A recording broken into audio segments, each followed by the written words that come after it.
Vía Pública. ¿Qué tal? ¿Cómo les va? Muy buenas noches, las 11 con un minuto en esta jornada de día lunes, comenzando una nueva semana política. Quedan tres semanas para las elecciones presidenciales y hemos visto durante toda esta jornada el despliegue de cada uno de los candidatos con sus estrategias para conquistar los votos, los de Franco Parisi y también el del resto de los chilenos para tener una votación que supere el 50% el próximo 14 de diciembre. Pero hay también trabajo en el Parlamento y fíjense que hoy diputados oficialistas ingresaron una acusación constitucional en contra del ministro de la Corte Suprema, Diego Simpertigué, donde se le acusa de un notable abandono de deberes. La acción busca la destitución del magistrado debido a sus vínculos con los abogados que aparecen implicados en la llamada trama bielorrusa. Este libelo acusatorio se sostiene en la relación cercana que Simpertigué mantuvo con Eduardo Lagos, abogado del consorcio Velas Movitec, el cual ganó un litigio millonario en contra de Codelco, nada menos que en la Corte Suprema, en el máximo Tribunal de Justicia de nuestro país. Se esgrima además que el ministro realizó viajes de placer junto al litigante en fechas próximas a los fallos que beneficiaron al consorcio, junto con no haberse habilitado en votaciones claves, generando un eventual conflicto de interés. Cabe destacar que la Corte Suprema además ya abrió un sumario administrativo con el fin de investigar estos hechos y otros beneficios económicos. La comisión de la Cámara quedó integrada por 3 diputados oficialistas y 2 de oposición. Y precisamente vamos a comenzar con este tema porque la comisión quedó integrada por el diputado Cosme Mellado, Álvaro Carte, Mónica Arcer, José Zulantay y también por la diputada del Frente Amplio, Maite Orsini, que nos acompaña hasta ahora. Diputada, buenas noches, bienvenida. Hola, Davor, muchas gracias por la invitación. Bueno, ¿cómo se va a ponderar esta acusación? Ya es parte de la rutina, por lo menos en los últimos meses, que ministros tengan que comparecer ahí en el Congreso. Sí, lamentablemente el Poder Judicial en los últimos años, ya desde el año 2024 y el año 2025 ha tenido que enfrentar distintas acusaciones constitucionales por casos ligados a la corrupción, a la falta de probidad, a la falta de imparcialidad y lamentablemente este es un caso más sobre aquello.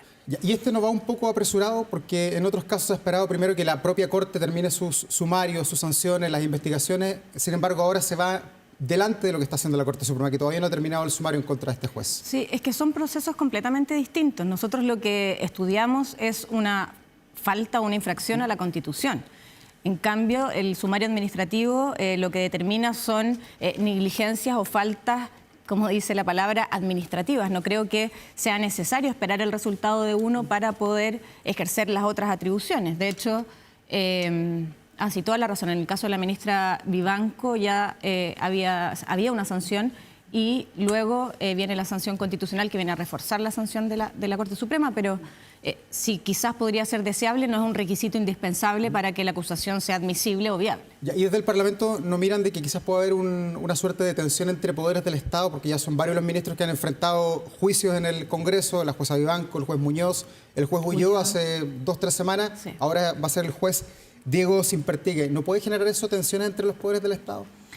Es que nosotros, además de la facultad de legislar, tenemos facultades fiscalizadoras y tenemos la facultad de acusar constitucionalmente a quienes incumplan la Constitución o las leyes. Y me parece que en un momento político en el que hay un manto de dudas tan grave sobre el Poder Judicial, la manera de dar estabilidad democrática y señales correctas a la ciudadanía es justamente ejercer todas las atribuciones que la Constitución nos entrega para perseguir este tipo de conductas, porque cuando la gente no confía en el Poder Judicial, el sistema democrático se erosiona.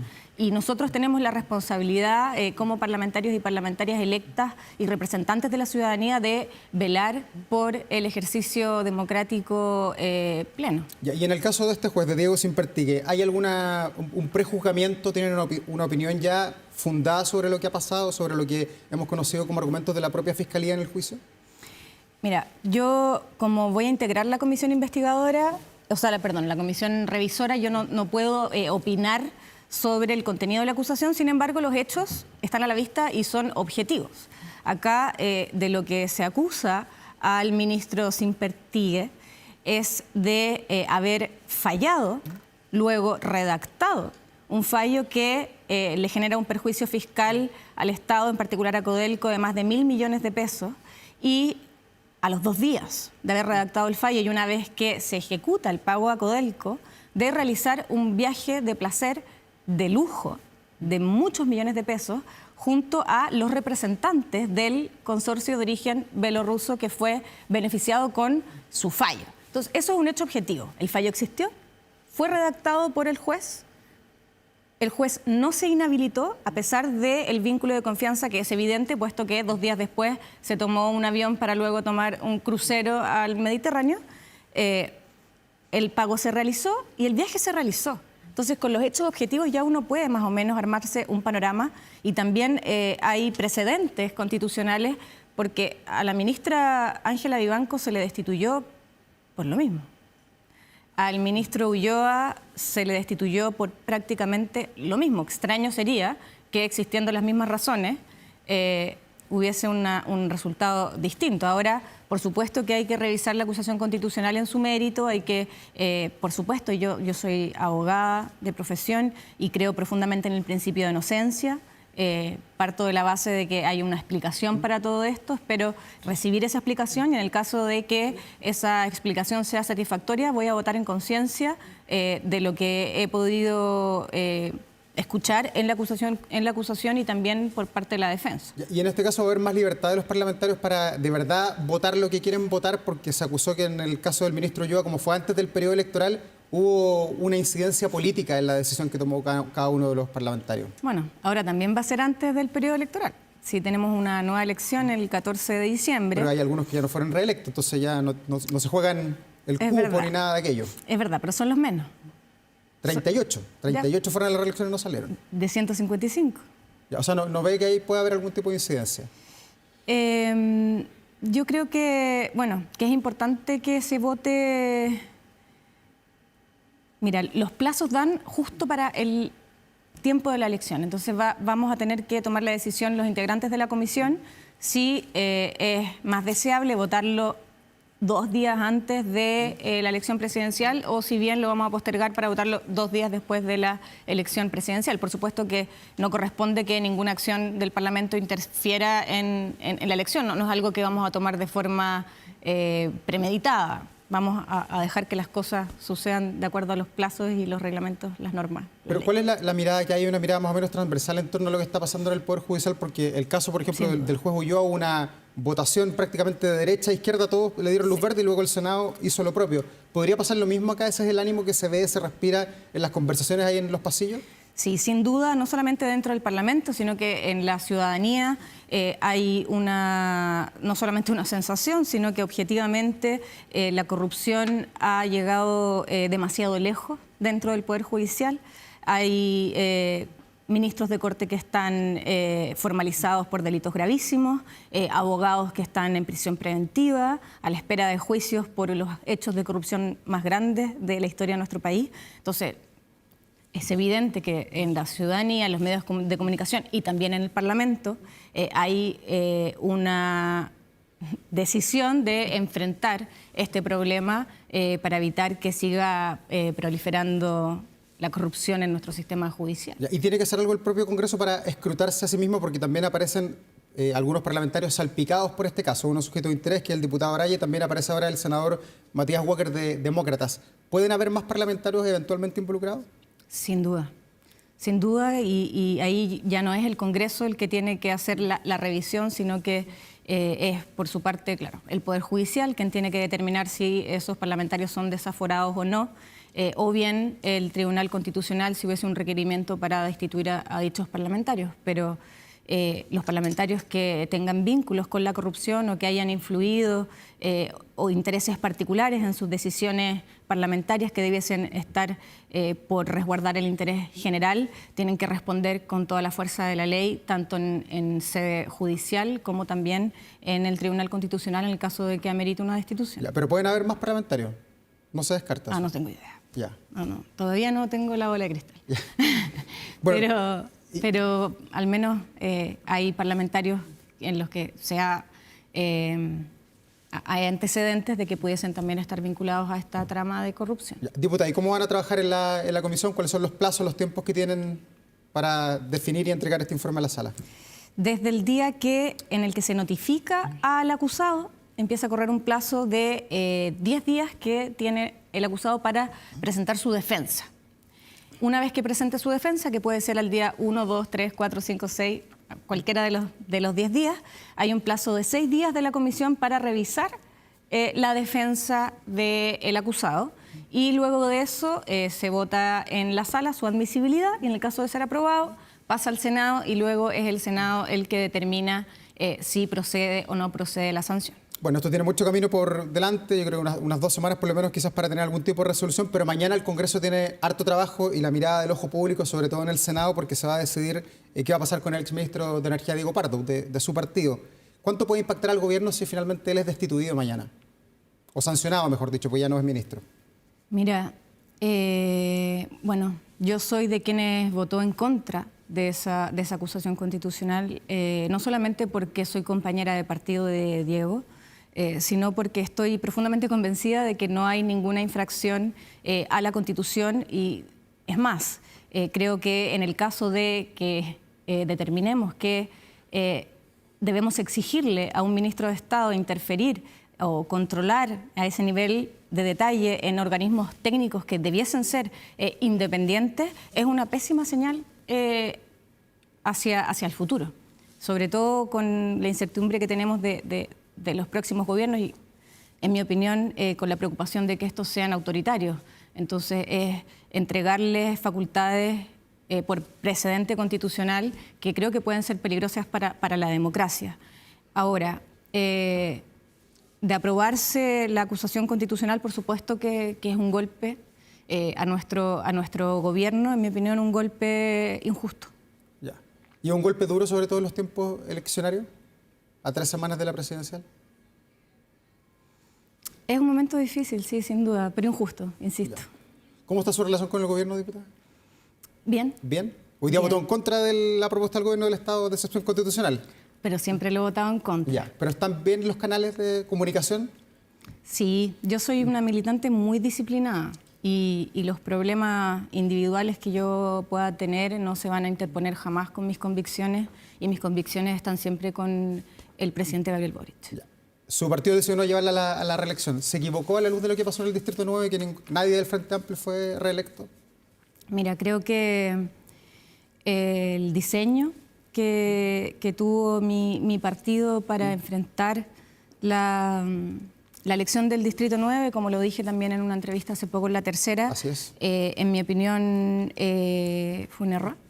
Y los números me dan la razón. Lamentablemente, de tener 2 escaños en el Parlamento pasamos a no tener ninguno, y no solamente eso, de tener 4 escaños en el oficialismo pasamos a tener 3 y le entregamos el 4.º escaño a la derecha en un distrito que es históricamente un espacio del progresismo. Entonces, cuando el progresismo retrocede y avanza a la derecha en sectores que históricamente han estado gobernados por un sector político, por supuesto que eso es una derrota. Ahora, creo que si yo hubiera estado, las cosas... No sé. Nadie sabe. No sé cómo hubiese pasado, no sé cómo la ciudadanía hubiese tomado una posible reelección de mi parte. No creo que se trate de mí, pero evidentemente no creo que esté diciendo nada al otro mundo cuando los números dicen que teníamos 2, ahora tenemos 0, la derecha tenía 3, ahora tiene 4, y evidentemente hay un factor que no podemos dejar pasar, que es que yo obtuve una votación que permitió que entráramos 2 parlamentarios. Pero estoy feliz de ahora, no te preocupes. Bueno, y el Frente Amplio bajó de 23 a 17 y hay un retroceso, se ven los números ya más globales, sobre todo de la presidencial, un retroceso de la votación en la izquierda. Hoy día uno suma a Janet Jara, más Eduardo Ortiz y Marco Enrique Minami y llegan rozando el 30%. Nunca se había visto en una elección presidencial en nuestro país. ¿Cómo ve ese fenómeno? Sí, efectivamente los resultados no son los que esperábamos. Sin embargo, no comparto la tesis de que el retroceso sea tan abismal. Nosotros hoy día tenemos un Congreso que está prácticamente en el 50% y tenemos un voto en el medio que, para ser bien honesta, porque ya no tengo mucho que perder, se mueve en función de los intereses que le convengan en cada situación. O sea, a veces votan con la izquierda, a veces votan con la derecha, dependiendo de lo que les convenga en cada caso. Y en el Congreso que viene es un poco parecido. La derecha, la verdad es que no tiene la mayoría absoluta, dejando de fuera el Partido de la Gente, para aprobar una ley simple y está lejos de tener los 4/7 para una reforma constitucional. Entonces, el Congreso que viene, tal como lo ha hecho el Congreso actual, va a tener que llegar a acuerdos, a generar diálogos. Entonces, sí, es verdad que la izquierda retrocedió. Ahora, ¿es completamente distinto el panorama? No. Yo que estuve acá estos últimos 4 años, me ha tocado trabajar generando espacios de conversación, acuerdos, tratando de convencer a los diputados que son bisagra para un lado o para el otro, y eso se va a mantener más o menos así. Ahora, volviendo a tu pregunta, efectivamente hay un retroceso en el sector progresista. Me llama bastante la atención la facilidad con la que los chilenos cambian de posición. Ha pasado en todas las elecciones. Exactamente, por eso. Ha ido ganando en los últimos años. Pasamos de Piñera a Bachelet, de Bachelet a Piñera, el apruebo a la reforma, a la nueva Constitución, la elección de constituyentes en su gran mayoría progresista, luego el rechazo de esa Constitución, luego la nueva Constitución electa con principalmente diputados de derecha, el rechazo. Entonces, la verdad es que es bien difícil leer al electorado chileno en estos tiempos. O sea, siguiendo ese camino que viene ahora el 14 de diciembre. Efectivamente, si uno hiciera una línea y dijera, bueno, cómo ha venido comportándose el electorado en los últimos 15 años, uno, claro, tendería a pensar que el chileno siempre está en contra del establishment, en contra de lo que hay actual, un voto de rebeldía. Ahora, también por otra parte, si bien existe un voto de rebeldía constante y uno podría decir, bueno, entonces la rebeldía hoy día implica estar del lado de José Antonio Kast. Chile es un país que ha rechazado constantemente el pinochetismo y yo creo que hay un consenso bien asentado en nuestras instituciones y en nuestra ciudadanía de que lo que pasó en el año 73 es algo que no se puede tolerar, ni justificar, ni negar. Y la candidatura de José Antonio Kast rompe con esos acuerdos. Y yo tengo la esperanza de que los chilenos y chilenas no estén disponibles a avanzar en ese sentido. ¿Y por qué cree que la gente entonces lo respalda? Todas las encuestas muestran que él probablemente va a ganar y él votó por el sí del año 88 a propósito del pinochetismo, viene del ala más dura de la UDI, sin embargo la gente hoy día le da sus preferencias. ¿Hay que ver quizás que el gobierno cometió algún error en estos 4 años? ¿Y que hoy día hay un voto de castigo? Sin duda que hemos cometido errores. Sería muy soberbio decir que este fue un gobierno perfecto. Hemos cometido errores, por supuesto. Sin embargo, quiero desmentir que Chile se esté cayendo a pedazos. Chile tiene cifras crecientes en materia de empleo formal, en índices de crecimiento que están mucho más arriba de lo esperado, incluso por economistas del sector contrario. Hemos avanzado en derechos laborales importantes para los trabajadores, como lo son las 40 horas, la reforma de pensiones, el aumento de la PGU, el aumento del salario mínimo, casi al doble de lo que teníamos cuando llegamos, no casi al doble, pero un aumento bastante importante del salario mínimo. Entonces, yo creo que los chilenos y chilenas no quieren retroceder en esos derechos. Yo no creo que los chilenos quieran volver a trabajar 45 horas, no creo que quieran volver a tener un salario mínimo que bordea los 270.000 pesos. Y quiero ser clara, Daur, el Partido Republicano rechazó todo eso, rechazó las 40 horas porque no quieren que las personas estén 40 horas en su casa, rechazaron la creación del Ministerio de Seguridad. Entonces, hablan de seguridad, pero en los votos, yo que estoy ahí con ellos todos los días, me doy cuenta que ellos han estado en contra de todos los avances que benefician a los trabajadores y a las trabajadoras en Chile. Y han estado siempre del lado de los empresarios, del lado de los grandes grupos económicos, y no se han puesto del lado de la gente, ni siquiera en la agenda que ellos toman como bandera principal de lucha, como es la seguridad. Votaron en contra de crear el Ministerio de Seguridad, que es la institución más importante que se ha creado en materia de seguridad en los últimos 30 años. Entonces, yo espero que en estas 3 semanas los chilenos y las chilenas puedan tomar conciencia de lo que implica votar por la candidatura de José Antonio Kast, tanto en el retroceso de derechos que se han alcanzado a través de muchos años de lucha, como también en el aspecto que tiene que ver con el Estado democrático que somos hoy día. Yo tengo la impresión fundada de que a José Antonio Kast no le gusta demasiado la democracia. Entonces, no solamente vamos a retroceder en derechos, sino que podemos retroceder también en avances importantes que hemos tenido en materia democrática, lo que me parece de un peligro tremendo. Diputada, y dicho todo eso, esos argumentos, la visión que tienen ustedes del Frente Amplio de lo que ha sido el gobierno del presidente Gabriel Boric, ¿le ve alguna esperanza a la candidatura de Janet Jara? Hoy día todos los análisis que uno mira, las encuestas que conocemos este fin de semana, dicen que la carrera está perdida. ¿Usted como militante cree que se puede dar vuelta al partido, que esto no es carrera corrida para José Antonio Kast? Esta carrera hay que correrla. Ya. O sea, no podemos darnos por perdidos por lo que dicen las encuestas. Sabemos que una elección puede darse vuelta en 3 semanas, lo hemos visto. Creo que la reticencia del candidato Kast a enfrentar a la prensa, por ejemplo, haberse ausentado el debate de ayer y haber manifestado también ausentarse de otras instancias en las que es importante que los candidatos y las candidatas, el candidato y la candidata puedan dirigirse directamente a la ciudadanía para contar sus propuestas, para explicar, por ejemplo, cómo van a reducir en 6.000 millones de dólares el presupuesto fiscal sin tocar derechos sociales, cómo pretenden, y así.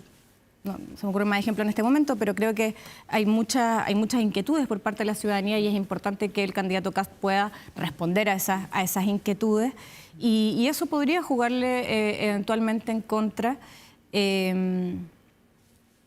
O los chilenos podrían darse cuenta de que tenemos la esperanza de seguir construyendo un país más justo, más solidario, más democrático. Del comando de Janet Jara, el cambio del jefe de campaña, presentó esta semana nuevos integrantes de su comando, o sea, el día viernes. ¿Van a influir o pueden influir en cambiar el rumbo que lleva la campaña hasta ahora? Creo que siempre es importante renovar los liderazgos en las distintas etapas de las campañas.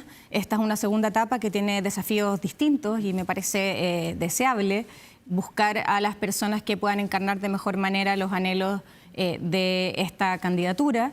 Creo que es importante incorporar a los parlamentarios electos que tuvieron una buena votación. Creo que es importante incorporar a los gobernadores. Creo que es importante y es un gesto que valoro mucho de la candidata Janet Jara, que haya incorporado un comando de la sociedad civil, donde hay activistas por los derechos de los animales, activistas por los derechos de la infancia, y así para incorporar también a la ciudadanía en el comando. Así que al menos yo estoy contenta, estoy esperanzada y con la confianza de que va a primar la cordura. ¿Y qué esperan del presidente Boric en estas 3 semanas? Fue bien duro con José Antonio Kast, incluso lo emplazó en una cadena nacional antes de la primera vuelta. ¿Qué esperan en estas próximas 3 semanas? ¿Que de alguna manera entregue algún tipo de posición en su vocería? No corresponde. El presidente Gabriel Boric es el presidente de todos los chilenos y todas las chilenas. Es presidente de quienes piensan de una manera, de quienes piensan de otra manera, y creo que no corresponde que tome una posición política clara que pueda ser decisiva en la elección. Creo que, por supuesto, que puede opinar sobre los asuntos que tienen que ver con el Estado, pero así como salir a apoyar públicamente una candidatura, yo creo que no lo he visto nunca en mis cortos 37 años. Creo que no lo he visto nunca. ¿Tú lo has visto? O sea, lo vimos en el emplazamiento de la cadena nacional. No, pero no mostró una preferencia presidencial concreta. Él hizo una crítica a una situación particular que es evidente. ¿Cómo vamos a recortar 6.000 millones de dólares sin afectar derechos sociales? Obviamente que una persona que está hoy día ejerciendo la presidencia de la República, que administra los recursos públicos, tiene que poder dar una opinión respecto a aquello. Ahora, distinto es salir a decir, chilenos, chilenas, votemos por Janet Jara. Eso yo no lo he visto, ni antes, ni ahora, ni espero verlo. Esta campaña lo que quedan cuánto, 3 semanas, 20 días, ¿se gana conquistando los votos de Franco Parisi, que es como la vedette de este proceso eleccionario, o están mal enfocados aquellos que creen que hay que ir a convencer a esos electores? Hay que convencer a todos los electores que no marcaron la preferencia Jara. Por supuesto que el votante de Franco Parisi es un votante al que tenemos que llegar, pero no creo que lo vayamos a convencer en programas de streaming, sino que creo que es importante que nosotros desde el progresismo hagamos una reflexión respecto a cuáles son las razones que llevaron a un 20% de la población a marcar la preferencia de Franco Parisi. Cuáles son las ideas que están detrás de Franco Parisi que nosotros no estamos viendo para tratar de incorporarlas. Las ideas más que... yo no creo que los votos pertenezcan a una persona en particular. Yo no creo que si Franco Parisi mira la cámara y dice, bueno, todos vamos a votar ahora por Janet Jara o por... no creo que los votantes respondan lo que... ¿Es un voto de rebeldía ese? Porque es de gente que a lo mejor no está ni ahí con el sistema, no le interesa participar en política y se ve obligada por los cambios electorales en el sistema electoral que tuvo Chile. Te voy a ser honesta, de nuevo, porque no tengo nada que perder. Me cuesta entenderlo, la verdad. Me cuesta entenderlo, sin embargo, te insisto, creo que tenemos que hacer un análisis profundo de cuál es el país que Franco Parisi le ofrecía a los chilenos y chilenas que llegaron y sintonizaron con esa cantidad de personas. Y tenemos que abrazar esas ideas, incorporarlas, porque evidentemente son relevantes. Hay un 20% de los chilenos que quisiera ese programa de gobierno. Y ahí está el desafío de incorporar aquellas propuestas en estas 3 semanas de campaña. Más allá del 14 de diciembre, salga quien salga, usted termina su periodo como parlamentaria el 11 de marzo del 2026. ¿Qué viene para Maite Orsini después? ¿Sigue en política o no? Mira, me gusta ver esto como una oportunidad. Alguien me dijo por ahí, estoy muy de acuerdo, que tengo una hoja en blanco de aquí en adelante. Creo que tengo las posibilidades y las capacidades de hacer lo que quiera. Y tengo varias ideas que me entusiasman mucho, así que no tengo un camino claro definido, pero estoy muy optimista de mi futuro. Ya, pero quiere seguir en política, más allá de lo que pasa en los 4 años, que no va a estar el gobierno del Frente Amplio a cargo. No va a estar ni el gobierno del Frente Amplio, ni voy a estar yo en el Parlamento. Sin embargo, yo tengo una vocación de servicio que es profunda y mi trabajo siempre va a estar del lado de lo público, ya sea desde la política partidaria, institucional, o ya sea desde cualquier otra vereda que me permita seguir trabajando por construir un país mejor. Maite Orsini Pascal, muchas gracias por estar aquí esta noche en Vía Pública. Estaremos al tanto y mirando ahí lo que pasa con la comisión revisora. Muchas gracias a ti, Davor. Gracias, buenas noches. Bueno, durante toda esta jornada hemos estado mirando lo que pasa en el continente, sobre todo con la decisión de Estados Unidos de declarar al Cartel de los Soles como una organización terrorista y también con colocar a Nicolás Maduro como el cabecilla de esta organización terrorista. Hay tensión hasta ahora en el continente americano, hay movimiento de tropas además en las aguas del Mar Caribe. Queremos profundizar en todo aquello y para eso nos acompaña aquí en el estudio Alfonso Kaiser, académico de la Facultad de Ingeniería y Ciencias Aplicadas de la Universidad de los Andes. Bienvenido, Alfonso, gracias por estar acá. Muchas gracias, Davor. Bueno, ¿cómo se entiende esto? ¿Por qué Estados Unidos decidió ahora apuntar contra Nicolás Maduro, contra el cartel y tener este rótulo de terroristas?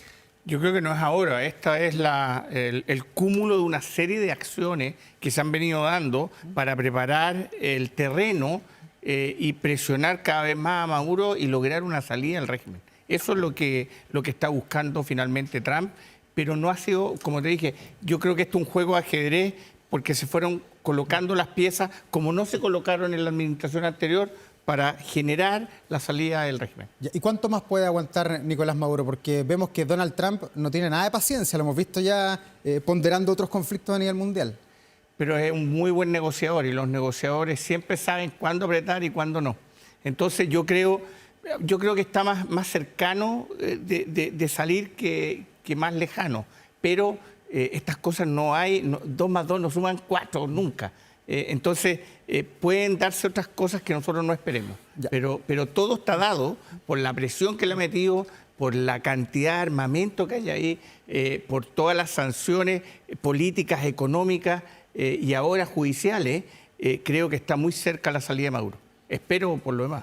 Ya, pero Nicolás Maduro tiene algo de poder todavía al interior de Venezuela, tiene mucho poder, tiene poco poder, porque hoy día en sus últimas declaraciones dijo: yo estoy blindado, que vengan los norteamericanos, estoy blindado acá en Venezuela. No, tanto como blindado no creo, pero yo creo que está, y yo he visto algunas entrevista a gente, sin importar el color político de Venezuela, y ellos tienen miedo que se haga una invasión, porque la invasión es problemático porque está en una zona de guerra. Yo creo que todos tienen miedo, y especialmente Maduro, y Maduro tiene más miedo por su futuro que por lo que pueda pasar por la invasión. Yo creo que ha perdido poder, yo creo que puede estar tambaleando ahora, y se está jugando las últimas cartas a ver si le resulta. ¿Y por qué Trump está tan empecinado con Venezuela, teniendo abiertos un montón de conflictos a nivel mundial, y él queriendo negociar en todo, en Israel, en Ucrania, en Rusia, en lo que le pida él aparece? ¿Por qué se mete acá con Venezuela? A ver, primero yo creo que hay una mirada más cercana de Latinoamérica. Con Biden no le importaba el patio trasero, si eso era la realidad. Biden nos dejaba votados y le daba lo mismo. Trump le molesta que haya ruido en su casa o cerca de su casa. Por lo tanto, yo creo que eso fue porque está ahora mirando no solo a Venezuela, también está mirando a Cuba de cerca, y también está mirando positivamente en el sentido de aliado a El Salvador, está aliado con Argentina, a Lula, todavía yo creo que no sabe cómo tomarlo, pero en general está preocupado no solo de Venezuela, yo creo que toda Latinoamérica, como hace mucho tiempo no teníamos ese ojo encima, que puede ser para bien o para mal, pero es bueno que ser notado, digamos, creo yo, como país y como continente. Ya, y nunca había habido tanto armamento desde 1962, cuando fue la crisis de los misiles con Kennedy. Nunca había visto tanto movimiento de tropas ahí en el Mar Caribe. Y lo que algunos analistas se preguntan es, bueno, ¿cuánto tiene que ver con el terrorismo, con las narcolanchas y con todo aquello? ¿Y cuánto con el petróleo? Porque algunos dicen que lo que quiere Trump finalmente es quedarse con las reservas de petróleo que tiene Venezuela. ¿Usted le da plausibilidad a esa teoría o no? La del petróleo no. No. No. Ya. Pero sí, lo de las narcolanchas ahora se sabe. A mí me tocó trabajar hace un tiempo atrás con el Comando Sur, y lo de las lanchas es permanente. O sea, lo que pasa es que esto siempre ha pasado y permanentemente. Lo que pasa es que no salía en la televisión, nadie se enteraba. En el Comando Sur, no sé si tú has tenido la oportunidad de ir, uno entra al Comando Sur y lo primero que ve a la entrada es un narco submarino. Esos submarinos que requisan con droga, ahí está de 6 metros, 8 metros más o menos, porque siempre se ha producido, y el Comando Sur más o menos tiene su accionar, ¿sí? Lo que hay ahí es insana. La mente humana yo creo que es incapaz de encontrar la dimensión del nivel de armamento que hay hoy día en el Mar Caribe, y meter una fuerza como la que está en el Mar Caribe para los marinos es como meter un submarino en un charco, porque es un mar tremendamente confinado, y eso no, en condiciones normales no se haría. Ya. Y obviamente, si tú vas a destruir lanchas con un cúter del Coast Guard, ni siquiera de un destructor, tú lo podrías hacer, y súper bien. Ya. O sea, estás muy sobredimensionado. ¿Y eso por qué? Porque a ver, lo que pasa es que... Porque hay hasta un portaaviones ahí dando vueltas. El mayor, claro. el portaaviones. Ronald Reagan, hay un montón de fragatas, hay mucho armamento. ¿Eso hasta cuándo resiste estar ahí mirando la costa de Venezuela y no entrar en acción? A ver, ahí eso cuesta plata, ¿ah? Y por eso también yo creo que la decisión de declarar a este grupo que es terrorista más allá de narco, también le da fuentes gubernamentales a Trump para seguir y mantener esas tropas ahí. El poder militar se puede usar usándolo o con la amenaza de usarlo. O sea, de manera disuasiva. Exactamente. Ya. O es que disuasiva es que se logre que tú no me ataques, pero básicamente la sola amenaza de usarlo ofensivamente ya amedrenta al resto. Entonces yo puedo obtener... O sea, eso, perdón, es como cuando el año 62, a propósito de lo que decíamos, cuando los misiles estaban mirando a Estados Unidos. Es lo mismo que está pasando exactamente, ahora. Exactamente. O sea, la amenaza del uso puede llegar a desestabilizar gobiernos, y eso es lo que está buscando Trump. Trump, yo creo que se está autocatapultando al Premio Nobel de la Paz. Uno de sus lemas es: yo vengo a hacer la paz, yo soy hacedor de paz. Y si tú lo miras fríamente, sí lo ha conseguido. Entonces, malamente creo que vaya a invadir siempre existe la posibilidad, y con Trump es más cierto que uno nunca sabe lo que va a hacer, pero existe la posibilidad que pueda invadir directo, pero no creo. Eso yo creo que es la última probabilidad que tiene, que salga, que se vaya a Rusia o que se vaya a China, o tomarlo y juzgarlo en Estados Unidos. Yo creo que son probabilidades más plausibles que la última, que es la invasión. Ya, pero ¿le puede dar un ultimátum? Te doy hasta, no sé, el domingo para salir de Venezuela si no aprieto el botón rojo. Por supuesto que sí, pero es que ese botón rojo esa es la flexibilidad del poder militar, que él puede hacer una invasión directa, puede tirar un Tomahawk o puede tener una bomba inteligente o puede mandar unos comandos, porque además dentro de todos los 10 buques de combate de primera línea que hay, aparte del portaaviones, aparte de los buques de desembarco anfibio, hay un buque especial de operaciones especiales, donde van solamente comandos y está hecho para hacer este tipo de incursiones, relámpago y salir. Ya. ¿Y Donald Trump y Estados Unidos van en busca solo de Nicolás Maduro o a esta altura ya necesitan a todos, al fiscal nacional, a Diosdado Cabello y todos los que aparecen como la cúpula del régimen en estos tiempos? No van a hacer un esfuerzo para sacar una sola persona. Ellos quieren cambiar el régimen. Y sobre todo porque antes el cambio del régimen creaba incertidumbre, porque ¿qué iba a pasar después? Hoy día está la figura de Corina Machado, mucho más fuerte, empoderada además por el premio Nobel. Entonces, tienen una salida lógica y predecible. Está el presidente electo, que fue víctima del fraude electoral, González. Exactamente. González. Exactamente. Ya. ¿Y qué le queda a Venezuela para defenderse? Porque se habla mucho y yo leo artículos militares y dicen que Venezuela no es el pobre Venezuela, que igual tiene algo de armamento para eventualmente hacer frente a un viento de guerra o un día D entre Estados Unidos y ellos. ¿Usted cómo lo ve como ex marino, además que conoce bien los sistemas de armamento? No lo veo tan capaz.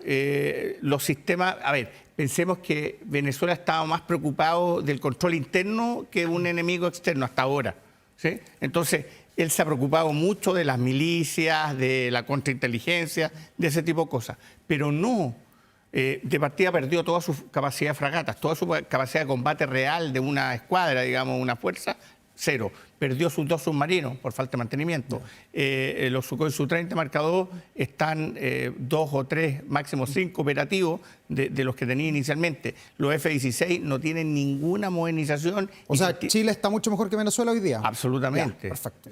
Colombia está mucho mejor que Venezuela. Creo que muy pocos países están más mal que Venezuela. Y en todo lo que hemos conocido de la forma de actuar de Trump y las negociaciones y esto de que pone el portaaviones ahí cada vez más cerca, ¿de alguna manera pueden indicar de que se está presionando de una manera indirecta al régimen o no? ¿Para que salgan rápidamente? ¿Cómo así? ¿O no? ¿Para que salgan con un plazo de tiempo? Sí, lo que pasa es que, a ver, nosotros conocemos lo que está encima de la mesa, pero abajo de la mesa hay muchas más negociaciones. Hay negociaciones directas y también indirectas. Pero podríamos esperar una operación quirúrgica como la que hubo, por ejemplo, de Donald Trump en Irán, que él dijo en todos los tonos que no iba a atacar Irán, y de repente nos enteramos que había sido ayer el ataque a Irán quirúrgico que había destruido la reserva de uranio. Exactamente. Y ¿Puede mandó pasar a algo así en Venezuela? Sí, absolutamente. Yo creo que esa es una de las alternativas más plausibles, que se haga una operación quirúrgica y que se saque a la cúpula y se juzgue a la cúpula. Yo creo que esa es la más plausible de todas. ¿Le ve plazos a esto? Es difícil dar plazos, pero tienes que pensar que tener esas fuerzas ahí, o sea, son alrededor de 5.000 Marines, solamente los Marines. Son 10 buques de combate, son 18 buques en total, más los aviones y todo el aparataje logístico para mantener eso ahí. Es mucho dinero, y algo que hace Trump es no gasta dinero innecesariamente. Entonces, yo creo que esto se va a producir más temprano que tarde, como te dije al inicio de la entrevista. Ya. Alfonso, ¿y qué rol juega en todo esto el presidente Lula? Brasil, que es el gigante del continente y que es fronterizo además con uno de los países involucrados, que en este caso es Venezuela. ¿Va a mirar solamente o Lula tiene todavía algo de poder para pararse igual a negociar eventualmente con Donald Trump y hacer de árbitro, de garante en este conflicto? Bueno, Lula lo puede hacer, pero no olvidemos que los desencuentros entre Lula y Venezuela han sido evidentes. Entonces, o sea, Maduro no es amigo de Lula ya a esta altura, ni le va a prestar ropa ni nada de eso. Ya. No, Lula no creo que le preste ropa. El único que le podría prestar ropa son 2 países, Nicaragua y es Cuba. ambos con problemas mucho más grandes para poder preocuparse de Maduro. Por su parte, Rusia está con el problema de la negociación que tiene con Trump en la guerra con Ucrania. El único que queda que podría hacer de negociador es Xi Jinping. Ya, que tiene el poder en el fondo de pararse de igual a igual. ¿Y esa cómo la ves esa derivada? Pero no tiene fuerza, Xi Jinping no tiene fuerzas en el área y no es capaz de ponerlas ahí tampoco. Pero sí podría mediar, porque una de las salidas es como la salida del presidente sirio, del expresidente sirio. De Bashar al-Assad. Bashar al-Assad. Avión fuera y toda la cúpula fuera y cambio todo. Y esa es una salida limpia para todas las partes. Ya. Y el resto de los países que estamos un poco más lejos, o sea, lejos geográficamente, pero con muchos venezolanos viviendo en nuestro territorio, como es el caso de Chile, ¿nos deberíamos ver impactados también si eventualmente se genera un conflicto, se desata finalmente la guerra ahí un poco más arriba de nosotros? Para nosotros es un poco complejo. Yo creo que lo que más nos puede afectar es la respuesta del actual gobierno, que en general cualquier cosa que diga o haga va a tener repercusiones en cómo Trump nos va a tratar de aquí a los próximos 2 años, aunque cambie el gobierno. Ya, o sea, esa es como la conflictividad que podría tener Chile. ¿Y Argentina? Lo mismo. Argentina exactamente igual, pero Argentina ya es aliado de Trump hace rato. Ya. ¿Cuáles son para usted los puntos decisivos que vienen en las próximas horas? Porque hoy día, por tal que uno mira, habla de tensión, de que está a punto de... Sí, pero también hay mucha incertidumbre y que alimenta la expectativa de todos los venezolanos en el extranjero. Uno ve y los blogs andan diciendo que le dieron 2 horas, pero nada de eso lo podemos corroborar. Yo creo que lo va a marcar, la pauta la va a marcar Trump. Y al igual que pasó con Irán, no nos vamos a dar cuenta y puede que hagan una operación y puede que esté negociando incluso con los chinos la retirada y sea a alto nivel. Y los dos digan ya, sacamos a este hombre, llévatelo y yo me organizo acá. Y para el eventual desarrollo de una guerra, ¿qué tan importante es lo que pasó hoy día? Se liberaron los cielos, no hay líneas aéreas que entren ni salgan de Venezuela, incluso LATAM, nuestra aerolínea, ya no tiene vuelos. Iberia tampoco, y bueno, ninguna que volaba hasta Caracas va a poder volar, está suspendido, está limpio el espacio aéreo. ¿Eso también es una medida de presión fuerte? Sí, ha ocurrido en muchos conflictos y es una medida de presión. De hecho, en la parte de Ucrania también hay NOTAM y se evita volar por ahí. Pero eso son parte, hay una medida física de protección para los civiles, pero también puede ser usado como una medida de presión. Te voy a atacar y voy sembrando la duda. Esa duda a los gobiernos en general autoritarios, como son paranoicos, les genera más problemas que a un gobierno normal. Ya, pero puede estar Maduro probablemente en un búnker en algún lugar, da lo mismo lo que pasa en el espacio aéreo, ¿no? Sí, pero es que el espacio aéreo no se para por algo. No es porque va a pasar ahí un avión de pasajeros, no va a pasar el Air Force One. Van a ir a atacarlo, digamos. Y el problema es la proyección que pueda tener el uso del espacio aéreo sobre el territorio venezolano y a él mismo. Entonces, lo pueden atacar, pueden lanzar Tomahawk, pueden lanzar un grupo comando que los extraiga, pueden lanzar un bombardeo de precisión. Si resulta bien para Trump la operación sobre Venezuela, ¿el próximo podría ser el presidente Petro en Colombia? No, no creo. No, a pesar de todas las desavenencias que hay. Lo que pasa es que Petro, nos gusta o no, es un presidente democrático. Que está con su periodo. Exactamente. No se ha quedado más allá de lo que corresponde. Exactamente. Y ahí está, hay una figura diametralmente opuesta entre uno y otro. Ya. Alfonso, quiero llevarte a otro tema porque hoy día en la tarde también nos sorprendimos con la decisión que tomó Perú de decretar un estado de emergencia en las provincias que limitan con Chile y también con otros países debido a problemas de seguridad. ¿Cómo ves esa medida? ¿Puede tensionar la relación en este caso con nosotros? No, yo creo que al contrario, puede ayudarnos porque va a estar la frontera más custodiada. Yo creo que nos puede incluso ayudar, porque ante una actividad ilícita no creo que se queden impávidos cuando hay un tráfico de migrantes, de personas, de un lado a la frontera u otro. Ya, o sea, nos pueden ayudar para que no ingrese más gente ilegal a Chile, que dicen las estadísticas que son como entre 40 y 50 al día todavía. Exactamente. Y aquí, y lo otro, hay que tener ojo porque hay países en Europa que producto de no solo de los flujos migratorios, sino que el problema de las posibilidades de guerra, están saliendo del Tratado de Ottawa y están volviendo las minas antipersonal. Todos los países bálticos Sí. y Polonia salieron ya del Tratado de Ottawa y están poniendo minas en su frontera, porque no son territorios que son ocupados por gente, es más o menos lo de nuestro desierto. Entonces, dentro de todas las medidas, podríamos investigar eso para poder... Lo que pasa es que no está controlado y eso tenemos que estar claros. Siguen entrando personas que no somos capaces ni siquiera a nuestra casa, ni siquiera preguntarle quién es.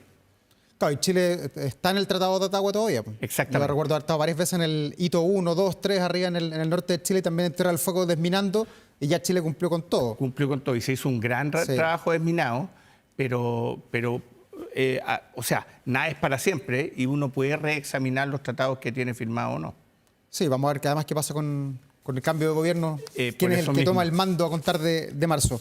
Alfonso Kaiser, académico de la Facultad de Ingeniería y Ciencias Aplicadas de la Universidad de los Andes, muchas gracias por estar acá y nos quedamos atentos a lo que diga el señor Maduro y el señor Trump, que tienen hasta ahora la tensión en América Latina. Que salga lo mejor para el pueblo venezolano, eso hay que ver.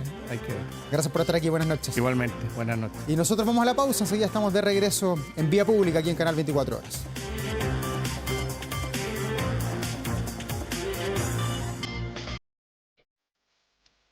Y ya estamos de regreso, 11 de la noche con 56 minutos, como siempre en vivo y en directo desde Bellavista 0990 para todo nuestro país en este día lunes, en una semana que es política otra vez, quedan solamente 3 semanas, 21 días, 20 ya a contar de mañana para la decisión final de los chilenos el próximo 14 de diciembre. Pero hay también más información que se publica hasta ahora en nuestro portal 24horas.cl. Veamos de inmediato la postulación al subsidio eléctrico que comienza este martes. Cómo y dónde hacer el trámite, conozca cuáles son los requisitos y los plazos para postular al cuarto llamado del subsidio eléctrico que va a entregar descuentos el próximo año. Relevante, relevantísimo. Lo colocamos allí con letras rojas por todo lo que ha pasado con la luz, con las salsas, con todo lo que hemos conocido, que ha hecho sufrir el bolsillo de los hogares chilenos. Así que ojo con el subsidio eléctrico, cuáles son los requisitos para poder postular y por qué no obtener alguno de los subsidios que entrega el Estado de Chile. ¿Cómo está Santiago? Se preguntaron ustedes. Hoy tuvimos un respiro luego de un fin de semana donde hubo mucho, quizás demasiado calor, más de 30 grados. Hoy hubo un respiro y al parecer toda la semana va a ser más con aires primaverales que aires veraniegos. El termómetro va a estar bajo los 30 grados por lo menos en la proyección que se hace de aquí a 5 días y no hay lluvia, no hay agua por lo menos a la vista en esta última semana. Ya estamos despidiendo noviembre. Increíble cómo ha pasado este 2025, cargadísimo de noticias políticas, sociales, deportivas. Ha pasado de todo como pasa en cada año en nuestro país. Pero estamos despidiéndonos con un clásico, un grande, uno de los mejores de todos los tiempos.